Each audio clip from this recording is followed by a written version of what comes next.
See, the spirit of Islam gives you the power to overcome your enemy. That's right. They may have better weapons. They may have more people. They may have all of that on their side. But when it comes to Islam and the people's willingness to achieve martyrdom, you can't deal with it. That's right.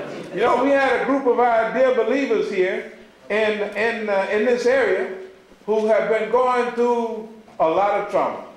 Now, we don't say we told you so. We never talk like that. Good. But just the other day, they went through offices and they confiscated property. First, let's just take a few names.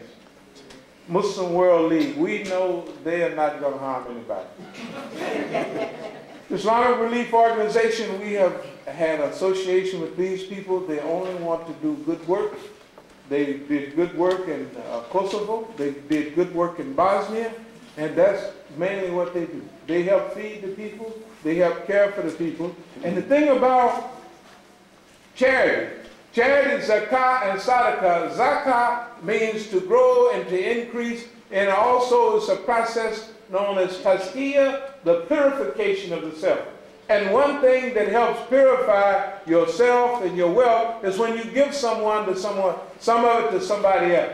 So our Muslims have been helping people around the world. Now, the little help that we give, if we give $25 here, it don't seem like much. But when that $25, $100 go and it helps dig a well in Sudan, or imagine how much food you can buy in Afghanistan for $25 or $50. You see, so what it is the Muslims have been helping other people. And the groups, the movements, the organizations have been doing more to help the people than the governments. That is most of the groups.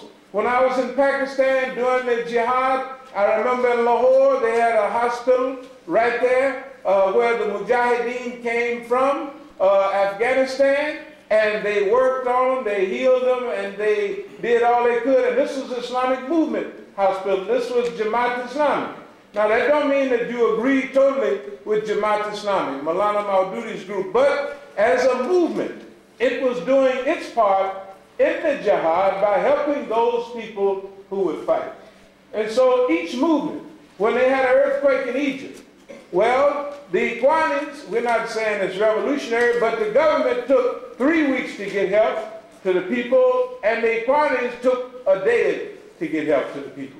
They had blankets and food distributed right away. So if you help and aid people, what happens is eventually the people begin to look toward you, right? They begin to trust you instead of the governments or the care packages or the aid package or Christian relief flying in. You know, this relief work is so dirty that if the Muslims send something to Somalia or somewhere else, they take the Muslim Bismillah package off and they put Jesus love you package, excuse me, on them. So that they will think that, oh, they give you something, he said, this is Jesus love you. You see what I mean? By implication, your Muslims don't love you, but Jesus loves you. You see? And they think they can take advantage of our backwards people by putting this Jesus love you on everything and downplaying the contributions that Muslims make. Also, it draws it brings us, it binds us in some way with our people overseas.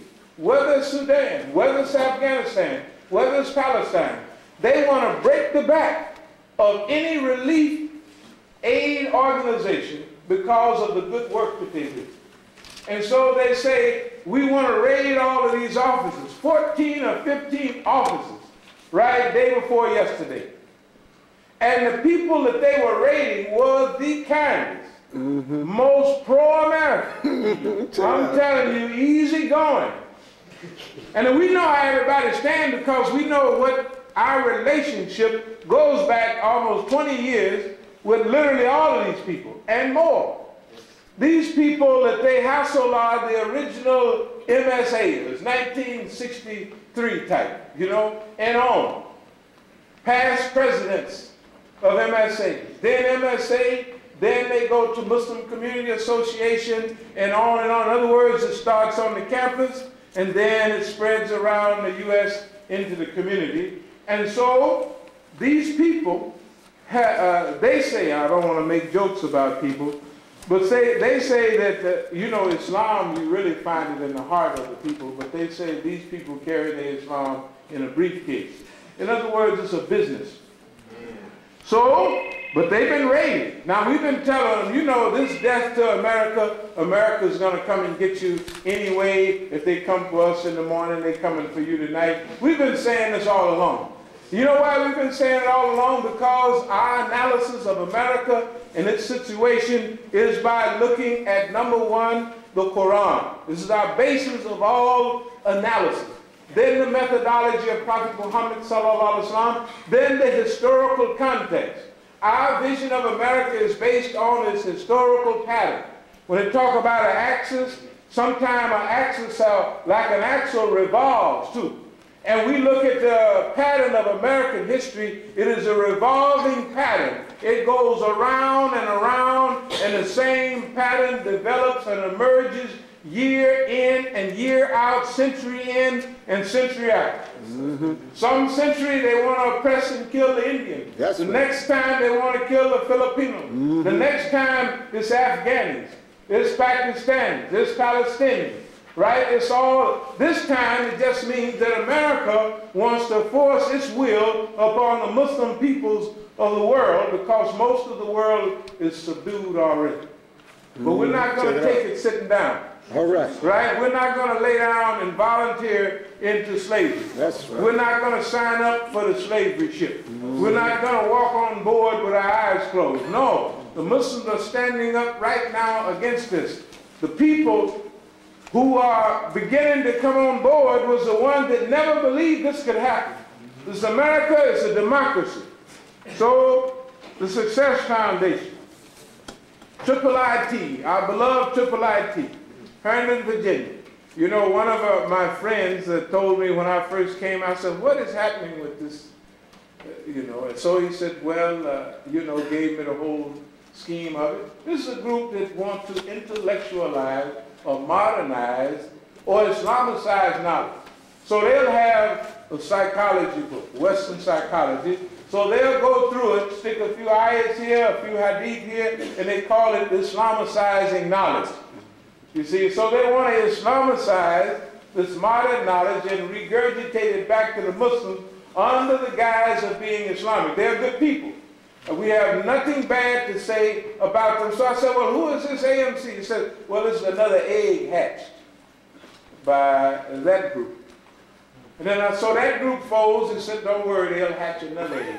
So when AMC folds, right, then you get American Muslim Foundation. Right? So it's one egg hatched after another. It is the same policy, and all these policies and people have always been against the revolutionizing of the Muslim community. They have always stood right in the door. When they talk about the old Southern governor standing in the door, talk about segregation then, segregation now, and segregation forever. Well, the Muslims did that to us. They stand in the door up until today. And when we come in talking that death to America talk, they say America then, America now, and America forever. Yes, sir. And you can remember in '86 when they came out with that new, their journal, and their new advertisement. In '86 it said, the ayat says, this is the way leading straight, follow it. Then it has in small letters Islam. And the background is the Old Glory with red, white, and blue. And that's really the only thing you can see. So when you struggle to read the letter,